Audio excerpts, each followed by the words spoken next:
राहुल गांधींना बोगस मतदानाविरोधातल्या पुकारलेल्या एल्गारामध्ये आता प्रकाश आंबेडकरांनी देखील उडी घेतली आहे। रस्त्यावर लढाई लढून काहीच साध्य होणार नाही, ही लढाई कोर्टात लढावी लागणार असं सांगत राहुल गांधींना सहभागी होण्याचं आवाहन त्यांनी केलंय। त्यामुळे निवडणूक आयोगाविरोधात गांधी आंबेडकर सोबत लढा देणार का याचीच सगळ्यांना उत्सुकता आहे।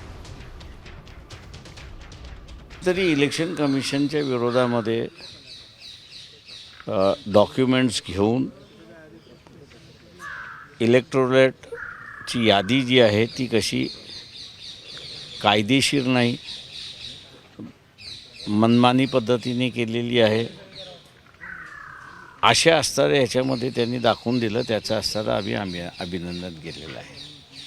आणि दुसरं त्याच्यामध्ये की आम्ही असणारं जे हायकोर्टाचं अपील फेटाळलं होतं त्याच्यामध्ये सुप्रीम कोर्टामध्ये गेलेलो आहोत, तर त्याच्यामध्ये त्यांनी सहभागी व्हावं। पण मुंबईच्या ह्याच्यामध्ये आले असते तर त्या डिव्हिजन बेंचला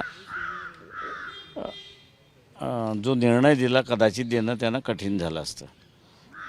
आता आम्ही असं म्हणतो की सुप्रीम कोर्टामध्ये आम्ही असा प्रयत्न करतो की बाबा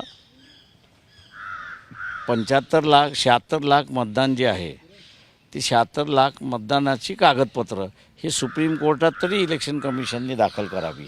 आमचं म्हणणं आहे की पिटिशन आहे, पिटिशनमध्ये जॉईन व्हावं। का तुम्ही रस्त्यावरती प्रेस कॉन्फरन्समधनं कार्यकर्त्यांच्या समोर फ्रॉड झाला असं म्हणताय, ते कोर्टासमोर येऊन म्हणावं।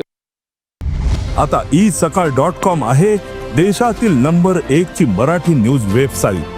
प्रत्येक अपडेटसाठी isakal.com ला नक्की भेट द्या।